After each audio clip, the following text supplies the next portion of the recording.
বাংলাদেশের সর্বশেষ গুরুত্বপূর্ণ আপডেট সংবাদ আপনাকে স্বাগত। শুরুতেই সংবাদ শিরোনাম, পরে বিস্তারিত। শুরুতেই জানাবো, ভোমরা সীমান্তে বিএসএফ এর ফাঁকা গুলি, আতঙ্কে স্থানীয়রা। সাতক্ষীরা ভোমরা স্থলবন্দরের বিপরীতে ভারতের ঘোজাডাঙ্গা সীমান্তে 4 রাউন্ড ফাঁকা গুলি ছোড়ার ঘটনা ঘটেছে। ভারতীয় সীমান্তরক্ষী বাহিনী বিএসএফ এই ফাঁকা গুলি ছোড়ে সোমবার 13 জানুয়ারি সাতক্ষীরার ভোমরা সীমান্তের বিপরীতে ঘোজাডাঙ্গা সীমান্তের ভিতরে শিবতলা এলাকায় এই ঘটনা ঘটে বলে জানায় স্থানীয়রা। এরপর জানাবো, হাসিনাকে ফাঁসির মঞ্চে দাঁড় করানো হবে, মঞ্চ তৈরির কাজ চলছে, বললেন বাংলাদেশ জামাত ইসলামের সেক্রেটারি। বাংলাদেশ জামাত ইসলামের সেক্রেটারি জেনারেল অধ্যাপক মিয়া গোলাম পরোয়ার বলেছেন, সব ধরনের খুনের মাস্টারমাইন্ড শেখ হাসিনা। তিনি বর্তমানে ভারতে বসেও ষড়যন্ত্র করছেন। অল্পদিনের মধ্যেই তাকে দেশে এনে ফাঁসির মঞ্চে দাঁড় করানো হবে। এদিকে কুমিল্লায় দলবদ্ধ ধর্ষণের শিকার 2 কিশোরী, অভিযুক্ত যুবদল নেতা। কুমিল্লার নাঙ্গলকোট উপজেলায় রাস্তা থেকে 2 কিশোরীকে তুলে নিয়ে দলবদ্ধ ধর্ষণের অভিযোগ পাওয়া গেছে এক যুবদল নেতার বিরুদ্ধে। এই ঘটনায় কাউকে না জানাতে ধর্ষণের ভিডিও করে তা ইন্টারনেটে ছড়িয়ে দেওয়ারও হুমকি দেওয়া হয়েছে। এবারে জানাবো, মিজানুর রহমান আজহারীর মাহফিল ঘিরে অর্ধশতাধিক জিডি আটক 10। সিলেটের মুরালিসাদ এমসি কলেজ মাঠে ড মিজানুর রহমান আজহারীর ওয়াজ মাহফিলে অংশ নিতে এসে মোবাইল ফোন ও স্বর্ণ খোয়ানোর ঘটনা ঘটেছে। সোমবার 13 জানুয়ারি দুপুর পর্যন্ত থানায় 74টি সাধারণ ডায়েরি, জিডি ও 2টি মামলা দায়ের করা হয়েছে। সব ঘটনায় আটক করা হয়েছে 10 জনকে।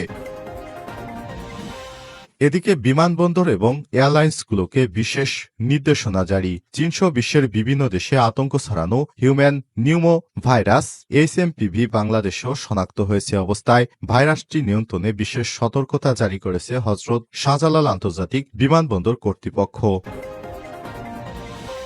এবং সর্বশেষ জানাবো, ভারতীয় সেনাদের বোমা হামলায় 5 মাওবাদী নিহত।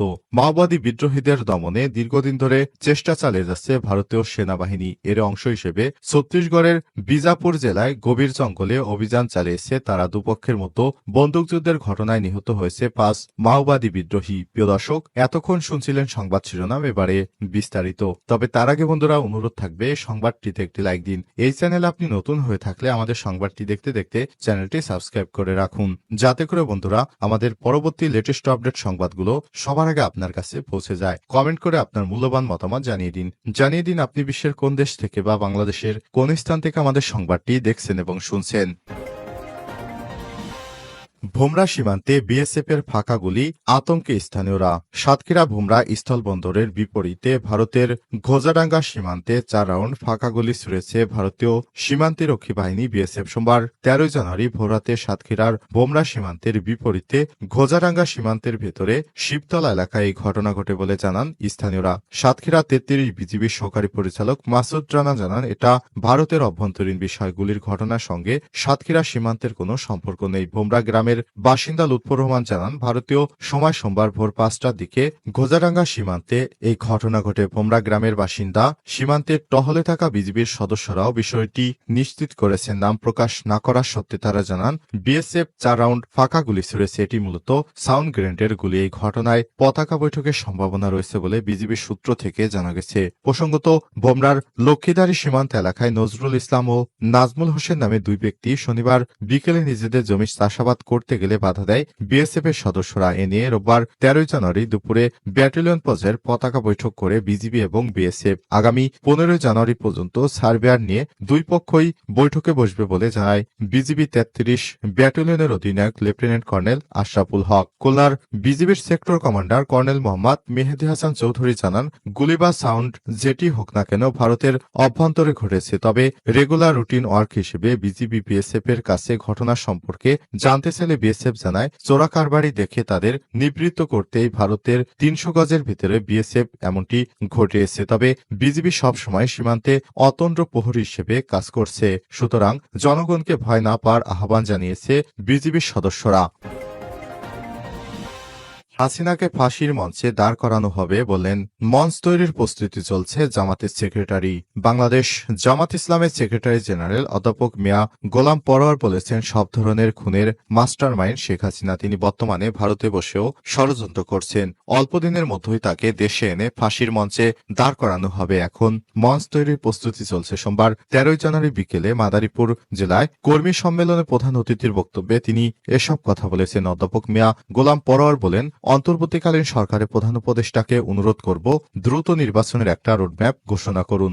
12 থেকে 15টি সংস্কার কমিশন গঠন করা হয়েছিল। তারা 15 জানুয়ারির মধ্যে সরকারের কাছে তাদের সুপারিশ দেবেন। সেখান থেকে গুরুত্ব বিবেচনায় সংস্কার করা হবে। তবে অনেকেই বলছে সংস্কারের দরকার নেই। যারা সংস্কারের দরকার নেই বলছেন, আসলে সংস্কারের প্রয়োজন আছে।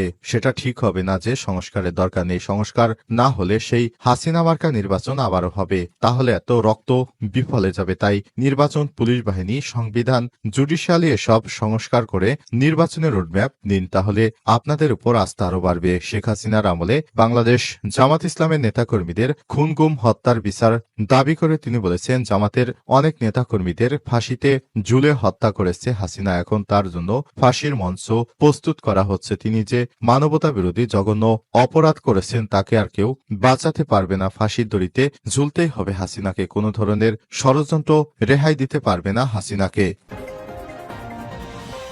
কুমিল্লায় দলবদ্ধ ধর্ষণের শিকার 2 কিশোরী। কুমিল্লার নাঙ্গলকোট উপজেলা রাস্তা থেকে 2 কিশোরীকে তুলে নিয়ে দলবদ্ধ ধর্ষণের অভিযোগ পাওয়া গেছে এক যুবদল নেতার বিরুদ্ধে। এই ঘটনায় কাউকে না জানাতে ধর্ষণের ভিডিও করে তা ইন্টারনেটে ছড়িয়ে দেওয়ারও হুমকি দেওয়া হয়েছে। গত বৃহস্পতিবার দুপুরে নাঙ্গলকোটে উপজেলার বাঙ্গডা ইউনিয়নের নূরপুর গ্রামে স্থানীয় সমিলের ভিতরে এই ঘটনা ঘটায়। গতকাল রোববার দুপুরে ঘটনায় ভুক্তভোগী ওই 2 কিশোরী বাদী হয়ে থানায় একটি অভিযোগ দায়ের করেছেন বলে জানিয়েছেন নাঙ্গলকোট থানার ভারপ্রাপ্ত কর্মকর্তা ওসি একে ফজলুল হক। অভিযুক্তরা হলেন উপজেলার বাঙ্গড্ডা ইউনিয়নের যুবদল নেতা মহসিন। সে বঙ্গড্ডা ইউনিয়ন নূরপুর গ্রামের রঞ্জু মিয়ার ছেলে। অন্য জন সমিলের মালিক খোকন মিয়া।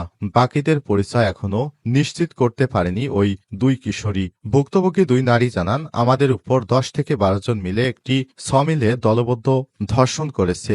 এর মধ্যে 2 জন আমাদের সবচেয়ে বেশি নির্যাতন করেছে। সবার মুখ দেখলেই চিনতে পারবো আমরা। সমিলের মালিক ছিল আমাদের প্রথমে খালি রাস্তায় অটোরিকশায় করে নিয়ে বিভিন্ন রাস্তায় ঘুরোঘুরি করে। আমরা বুঝতে পারি তাদের উদ্দেশ্য ভালো না। তখন আমাদের সাথে ধস্তাধস্তি শুরু করে। কেউ ছিল না আশপাশে তখন। পরে আমাদের একটি রুমে নিয়ে যাওয়া হয়। সেখানে আমাদের ধর্ষণ করা হয়। পরে মারধর করে জোর করে ভিডিও ধারণ করা হয়। এ সময় আমি চিৎকার দিলে আমাকে মেরে ফেলার হুমকি দেওয়া হয়। এসব কথা শুনে আমাদের সাথে থাকা মেয়েটিও চুপ হয়ে যায়। দুপুর 12টা থেকে বিকাল 4টা পর্যন্ত আমাদের সাথে সব চলে। সমিলের মালিক সামনে দাঁড়িয়েছিল। পরে আমাদের তারা রাতও রাখতে চায়, কিন্তু আমরা তাদের হাত পা ধরে তাদের কাছে ছাড়া পাইছি। আমাদের অটোরিকশা তুলে দিয়ে অটোওয়ালাকে হুমকি দিয়ে বলে সোজা আমাদের 14 গ্রাম বাজারে নামিয়ে দিতে। এর মধ্যে কোথাও যেন না দাঁড়ায়। আমাদের সাথে যে অন্যায় করেছে এর বিচার চাই আমরা। সরেজমিনে গিয়ে দেখা যায় 2 কিশোরী ধর্ষণের ঘটনায় কেউ মুখ খুলতে চাচ্ছে না। সমিলের মালিক খোকন মিয়া ঘটনার পরই পলাতক। এছাড়াও অভিযুক্ত যুবদল নেতা মহসিন এলাকা ছেড়ে অন্যত্র পালিয়েছে।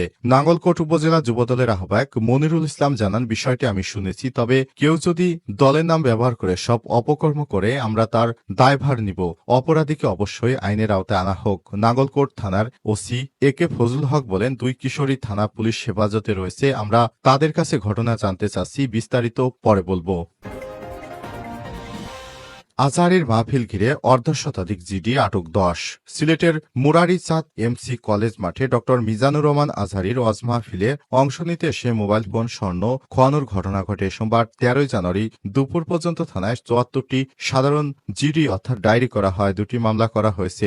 এসব ঘটনায় আটক করা হয়েছে 10 জনকে। জানা গেছে, বৃহস্পতিবার ও শুক্রবার শনিবার এমসি কলেজ মাঠে 3 দিনব্যাপী ওয়াজ মাহফিলের আয়োজন করে আঞ্জুমানে খেদমতে কোরআন নামের একটি সংগঠন। মাহফিলের শেষ দিনে শনিবার সমাপনী বক্তব্য পেশ করেন মাওলানা মিজানুর রহমান আজহারী। মাহফিলের 3 দিনই ফোন চুরির ঘটনা ঘটেছে। তবে শেষ দিনে মিজানুর রহমান আজহারীর ওয়াজের সময় ব্যাপক লোক সমাগম হয় বাড়ে চুরির এই ঘটনা।